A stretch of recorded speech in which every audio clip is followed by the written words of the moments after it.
اسلام دین شمشیر نیست، دین قلمه. نون و القلم ما یسطرون. دین معرفته، دین محبته، دین صفا و صمیمیته، دین خیرخواهی است. اسلام یعنی پرچم سفید. اسلام پرچم سرخ نیست، پرچم خون نیست.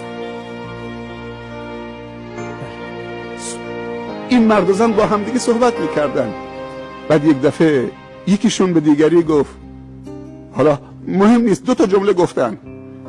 ابو سفیان به زنش گفت، زن، روزی که محمد رو از مکه بیرون کردیم دل اهل مکه هم با خودش برد. زنش بهش گفت، مرد، بعد از 21 سال مبارزه من میبینم که اسلام از کانال دل وارد میشه. دل رو تصویر میکنم. بعد آمدن پایین. فرداش صبح شد، رسول الله صلی الله علیه و سلم به صحابه به 10,000 مجاهد میتونستن که مکه رو به خاک و خون بکشونن، ولی اون که ملوک نیست، اون پیغمبره، اون رحمتا للعالمینه. فرق میکنه با ملوک دنیا، پادشاهان خودخواه و متکبر دنیا. فرق میکنه، اون رحمتا للعالمینه. حتی برای ملوک و پادشاهان دنیا هم رحمتا للعالمینه. گفت کسی شمشیرش نشونه کسی نده تو مکه که اون حب انتقام بیاد. شمشیرها تو غلاف. جلو افتاد، یه چوبی دستش بود، این آیه رو تلاوت میکرد، قل جاء الحق و زهق الباطل ان الباطل کان زهوقا. بگو حق آمد، باطل نابود شد، ناپدید شد. ان الباطل کان زهوقا. حق مندگاره و باطل ناپایداره. بعد وارد شد، رفت با همون چوبی که دستش بود فکر جاهلی رو سرنگون کرد. اونجا بت‌ها رو سرنگون کرد. بت یعنی چی؟ یعنی افکاری که تبدیل به بت شده بود در درونشون، بعد تبدیل به سنگ شده بود. اول این بت‌ها در درونشون شکل گرفته بود، بعد آمده بود بیرون. بعد میزد تو شکم بت‌ها، سرنگونشون میکرد و میگفت قل جاء الحق و زهق الباطل ان الباطل کان زهوقا. بعد رفت روی پله بالا ایستاد، خطبه خوند، سخنرانی کرد، موعظه کرد. حالا اهل مکه همه ایستادن. سکوت و فرمان شد. گفت یا معشر قریش ما تظنون انی فاعل بكم اليوم.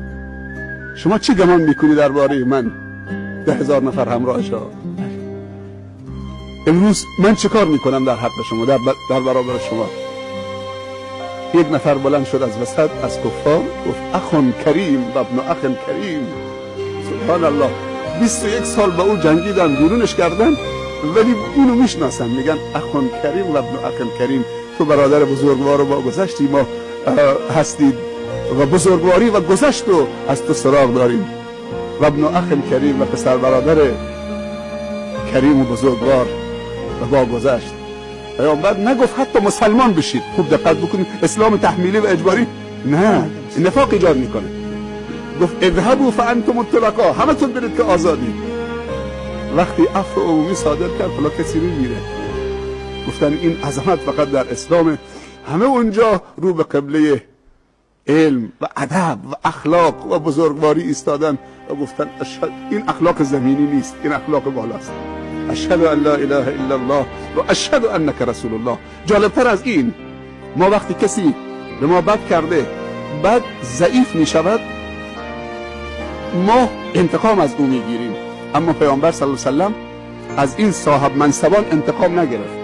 آمد 3 جمله گفت هر کسی به مسجد الحرام پناهنده شد در امانه. هر کسی رفت به خانه خودش پناهنده شد، در قفل کرد در امانه. و هر کسی پناهنده شد به خانه ابو سفیان بزرگ مکه در امانه. یعنی ابو سفیان رو کاری کرد، اون بزرگ بود، نگفت بهش مؤمن یا مسلمان بشو، گفت هر کسی به خانه ابو سفیان بزرگ قریش هم پناهنده شد، اون در امانه.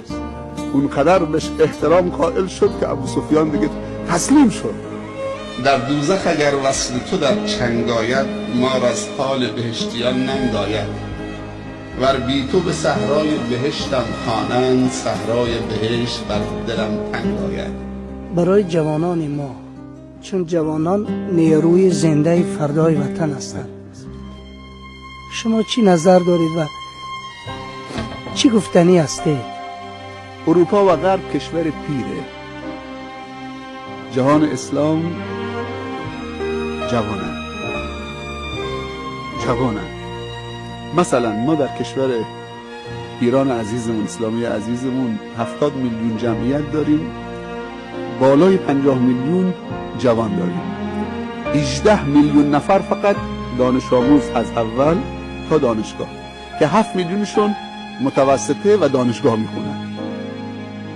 7 میلیون متوسطه، یعنی 18 میلیون فقط دانش آموز و دانشجو داریم. کشورهای اسلامی کشورهای جوانن و جوان یعنی سرمایه پایدار، سرمایه طولانی.